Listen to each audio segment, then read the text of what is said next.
바로 마지막 트럼프 대통령의 답변을 기다리고 있기 때문입니다.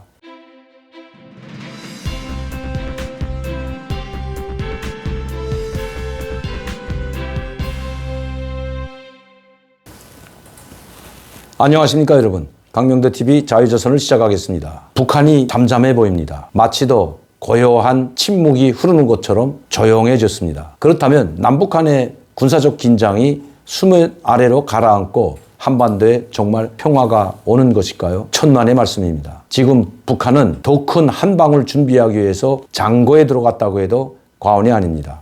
특히 김정은은 모든 역량을 집중해서 앞으로 이 미국과의 관계를 어떻게 설정할지, 즉 트럼프 대통령과 계속해서 친분 관계를 유지할지, 아니면 그가 이야기했던, 즉 김정은이 선포했던 새로운 전략 무기를 선보임으로써 미국과 특히 트럼프와 결별할지 지금 장고에 들어갔다고 합니다. 이미 김정은은 김여정을 통해서 얼마 전에 자기의 속뜻을, 즉 자기가 트럼프에게 무엇을 원하는지, 북한이 원하는 것이 무엇인지를 다 이야기했습니다. 그리고 답답함도 털어놓았습니다. 그리고 미국의 목표를 제시해 줬습니다. 미국이 북한에 대한, 즉 대조선 족대시 정책을 철회하라고 했습니다. 이제는 유엔 제재 따윈을 가지고는 핵과 맞바꾸지 않겠다고 했습니다. 김여정은 자신의 개인적인 생각이라고 말을 했습니다. 남북 공동연락사무소를 폭파시킬 때에는 김정은 국무위원장 동지와 당과 정부의 위임을 받아라는 표현을 썼지만, 이번에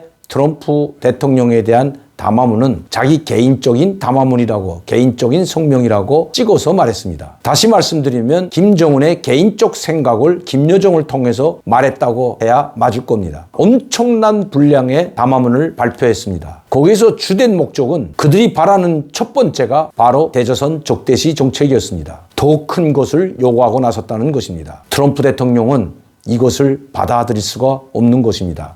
그럼 간단히 제가 여러분들에게 이해를 도모하기 위해서 대조선 족대시 정책이 무엇인지 세 가지로 간단하게 말씀드리겠습니다.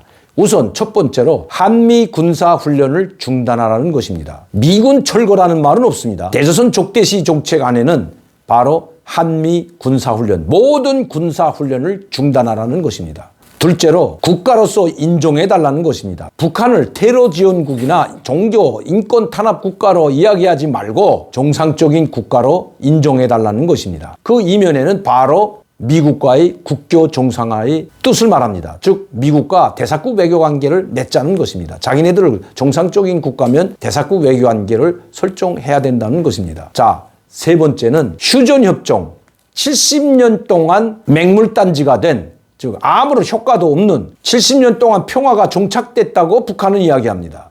전쟁도 없었고 커다란 국지전도 없었고 이미 70년 동안 평화를 유지하고 있다고 그들은 이야기합니다. 그래서 휴전협정, 즉 정전협정을, 전쟁을 종식시키는 정전협정으로 대체하고 평화협정을 맺어달라는 것입니다. 이 세 가지가 기본 목적입니다. 그렇다면 북한의 핵 문제는 어떻게 될까요? 북한이 말하는 핵 문제는 이런 대조선 족대시 정책이 실현될 때라고 말했습니다. 그때 가서 생각해 보겠다고 했습니다, 여러분. 참, 그때 가서 생각해 본답니다. 이제는 유엔 제재 따위와 우리의 핵을 맞바꾸지 않겠다고 노골적으로 이야기했습니다. 그것도 트럼프 대통령에게 직접 이야기했습니다. 자, 공은 이제 김정은으로부터 트럼프 대통령 쪽으로 넘어가 버렸습니다. 트럼프 대통령 이것을 받아안고 어떻게 할까요? 어떻게 나올 것 같습니까?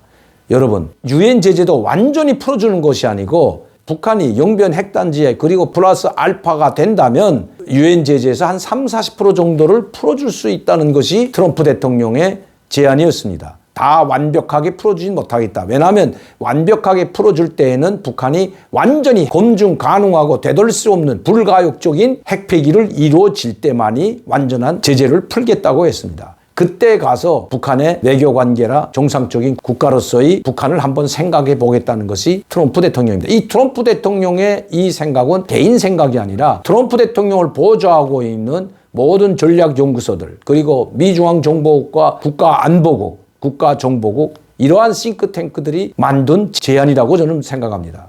이미 정보국장이나 CIA 중앙정보국장은 이런 이야기들을 수없이 했습니다. 북한은 절대 핵을 포기하지 않는다고 청문회에서 말한 사람이 바로 국가정보국장이고 또 CIA라고 하는 중앙정보국장이 이야기한 말입니다. 볼턴 보좌관도 똑같습니다. 볼턴 보좌관이 이번에 동아일보와의 인터뷰에서 이런 말을 했습니다. 트럼프는 김정은의 봉일 뿐이다. 그리고 김정은 체제가 존재하는 한 북한은 핵 포기할 의사가 전혀 없다. 그리고 회담을 장기전으로 끌고 가면서 핵을 보유하려고 하는 것이 김정은의 목표이다. 절대 유엔 제재를 풀어서도 안 되고 테러 지원국, 인권, 정권 탄압 국가를 해제해서도 안 된다는 것이 볼턴의 이야기입니다. 꼭 제가 말하는 것과 똑같다는 것입니다. 볼턴은 우리 한국 국민이 아닙니다. 볼턴 전 안보 보좌관은 자기의 이익을 위해서, 자기 개인의 이익을 위해서 이렇게 말하는 것이 결코 아닙니다. 그리고 북한에 약 100여 기 핵무기가 가지고 있다고 하지만 이것은 미국에 큰 위협이 되지 않습니다. 5천여 기가 남아되는 러시아가 미국의 적이 되지 못하는데,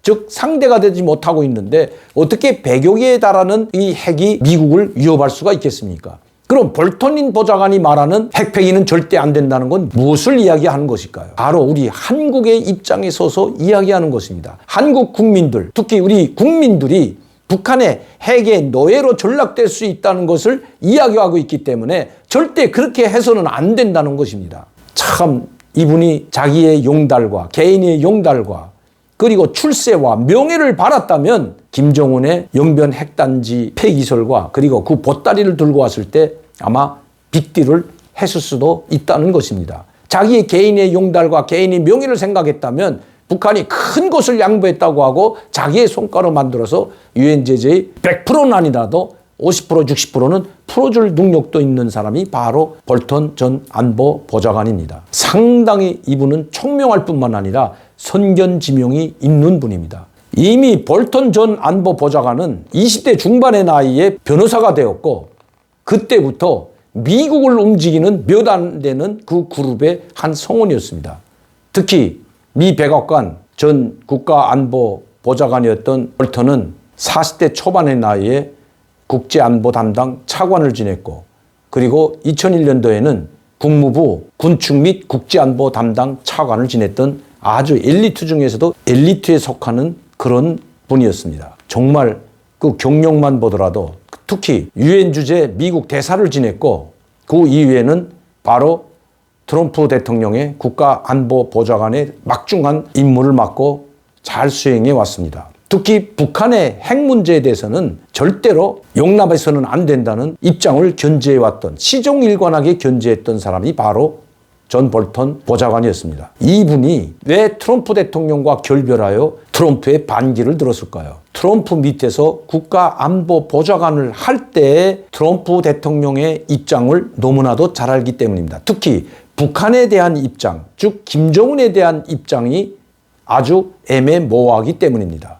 미국에는 유리할지 몰라도 우리 한국에는 그야말로 상당히 불리한 입장을 가지고 있었다고 전 볼턴 전 안보보좌관은 이야기하고 있는 것입니다. 특히 전 볼턴은 트럼프 대통령이 우회가 아무리 막아서도 주한 미군을 감축할 수 있다고 이야기하고 있습니다.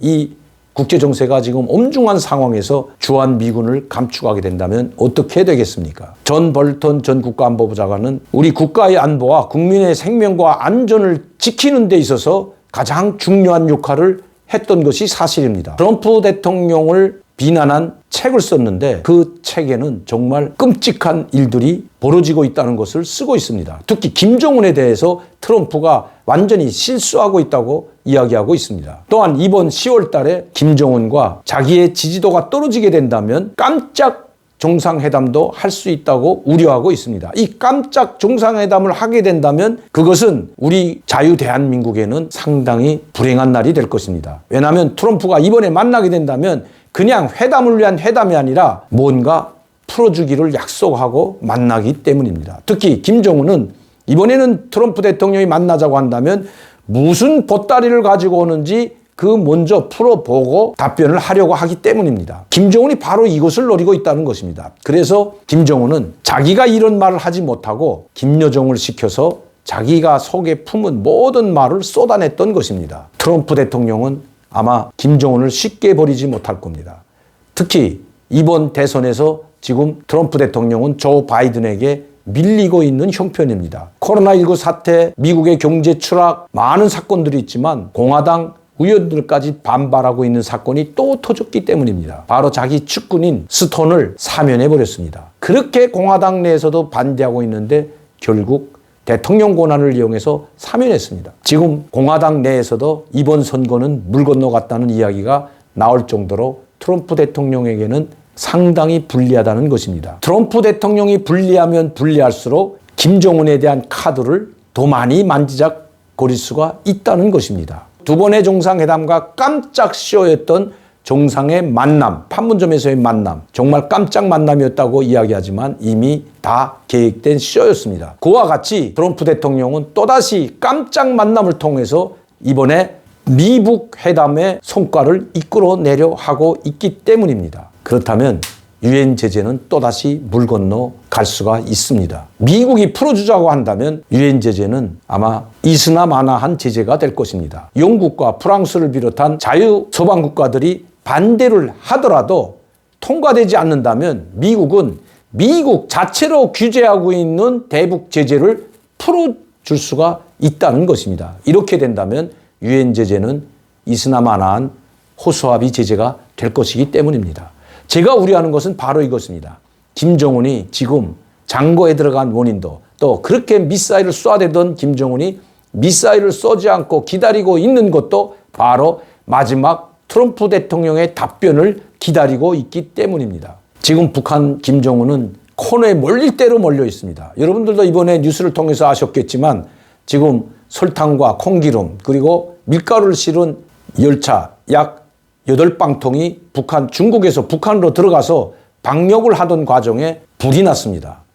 그래서 기름과 밀가루, 설탕이 모두 타버렸다고 합니다. 가뜩이나 북한 주민들이 생활고에 시달리고 있는 이때에 물론 수만 톤, 수만 톤은 아니지만 수백 톤, 단 한 톤이 귀할 때가 바로 지금의 북한의 상황입니다. 특히 이번에 설탕과 기름과 콩기름은 제가 여러분들한테 항상 말씀드렸던 건 바로 이 문제입니다. 지금 김정은의 특별 지시가 떨어져서 해외 나와 있는 또 각 도 무역관리국마다 설탕과 밀가루와 콩기름을 들여보내라고 지시가 떨어졌다는 것 여러분들한테 말씀드렸습니다. 그래서 겨우 구해가지고 들어가던 것, 특히 이번 10월 10일 군사포레이드에 동원된 군인 병사들에게 줄 이 밀가루와 콩기름이 불타버렸다면 어떻게 되겠습니까? 물론 이 콩기름과 설탕, 밀가루는 일반 주민들에게는 돌아가지도 않을 겁니다. 설상가상으로 코로나가 또다시 확산되고 있다는 이야기가 계속해서 북한에서 들려오고 있습니다.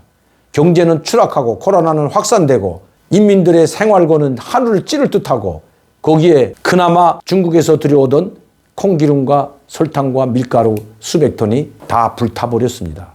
김정은 몰릴 대로 몰려 있다는 것입니다. 저는 항상 여러분들께 말씀드렸습니다. 김정은의 선택의 여지가 더 이상 없다는 것입니다. 더 이상 물러설 것이 없다는 것입니다. 아마 북한이 고요하고 잠잠한 것이 아니라 조용하고 고요하던 일요일 새벽에 북한이 탱크를 몰고 1950년 6월 25일 한국을 침공한 사실을 결코 잊어서는 안 된다는 것입니다. 고요함 속에 더 무서운 것이 있다는 것입니다. 오늘도 강명도TV 자유조선을 시청해 주신 여러분들께 진심으로 감사를 드립니다. 특히 저를 항상 격려해 주시고 지원해 주시는 시청자, 팬 여러분들께 진심으로 감사를 드립니다. 또 멀리서 저를 도와주시겠다고 대동강 오리불고기에 찾아오시는 부모님들과 같은 어르신분들께 진심으로 감사의 인사를 드립니다. 감사합니다.